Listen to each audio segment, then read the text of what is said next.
What's going on, everybody? It's your boy C-Zar, and we are talking about Stellar Lumens today, XLM. Hit that like button, you guys. Subscribe if you want to see more content like this, and let's get into it, my friends.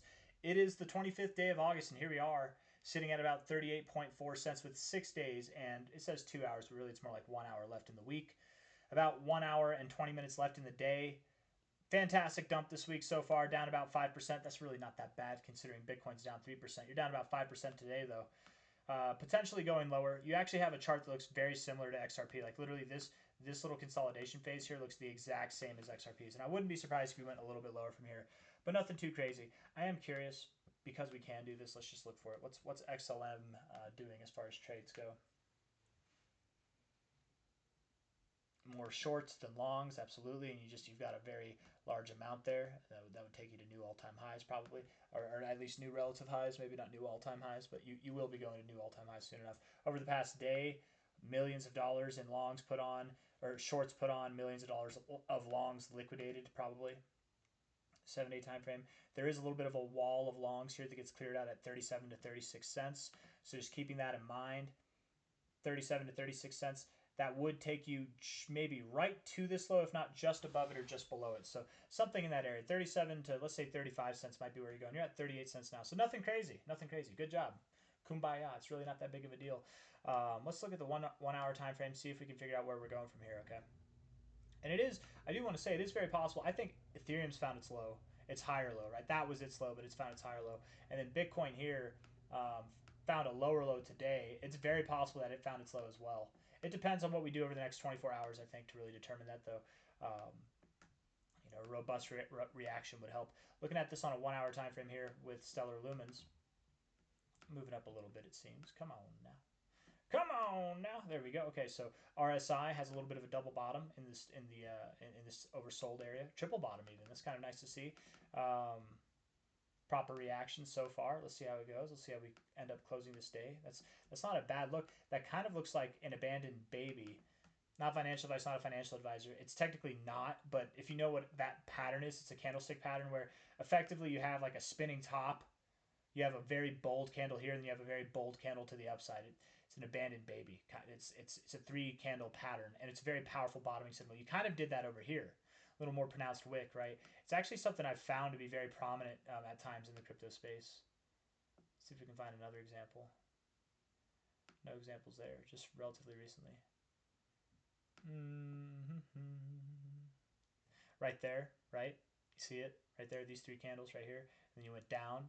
That one didn't persist. I mean, inevitably it did, sure. But I'm just saying, momentarily, at the very least, you're going to go up a little bit. So by the time you guys watch this video, I predict you'll be higher. How much higher? I don't know. But can we get much higher? So high, I think so. The stochastics look like they want to go higher. I think so. They look like they want to go higher. We got a little bit of a higher low here. A little bit of a double bottom, triple bottom in the RSI. Bullish divergence, yeah. Bullish divergence in the MACD as well. I think that we are going to move higher. Can we get much higher? So high. Looking at the 4 hour time frame. I don't know why that song is great, man. That part of the song at least. Uh, the whole song's good. The whole song. But anyways, I really that part stands out to me. Anyways, it makes me think of The Hangover, and I think I have a lot of good memories watching The Hangover with my friends. That's what it is. Looking at the 4 hour time frame, rejecting the overbought zone, not good. But hey, you're in a position where you might reject the oversold zone. That is good. Look at that. That's a nice little low there. Maybe you don't go lower, man. Again, you cleared out a lot of longs. There's not many left. There are a lot of shorts down there. Don't be surprised, and don't be thrown off if we do end up going to 370, 360. It's okay. It is totally fine if we do.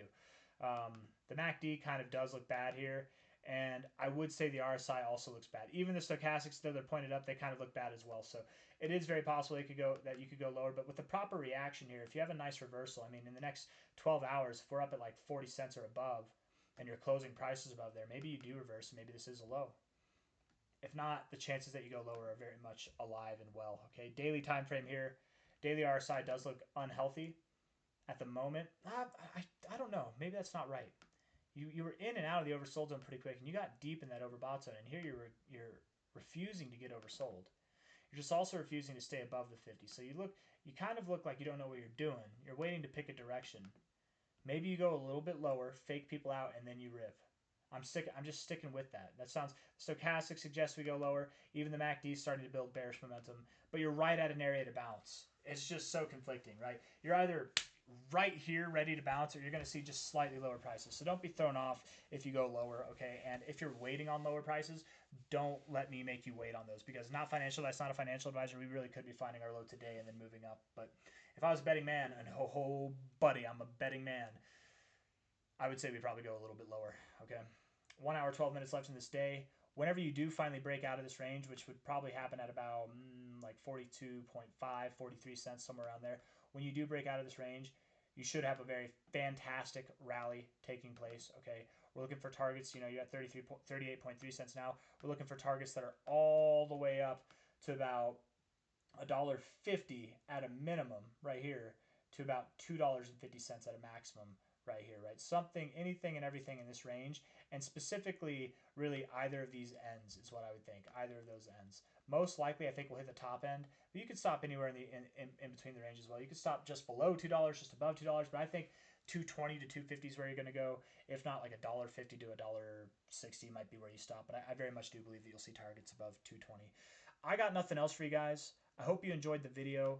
If you need some conviction, if you need some help, just look at the weekly time frame, okay? Weekly RSI is bullish as hell. You just refuse to get oversold. You live above the 50. You get overbought. You bounced off the zero on your MACD. You're building bullish momentum, all that stuff. The stochastics look bullishly postured as well. The short-term stuff might be scattered, bullish and bearish, indecisive. But the weekly time frame is painting one picture. And that picture is a very green, very colorful picture, my friends. Just green colors, though, I should say, I guess. It's just a very vibrant, green, bullish picture of greatness and glory. And it rhymes with $2 or more by the end of September, if not sometime in October. Hit the like button, subscribe. Thank you all. I'll see you on the next one, okay? Take care of yourselves. Bye-bye.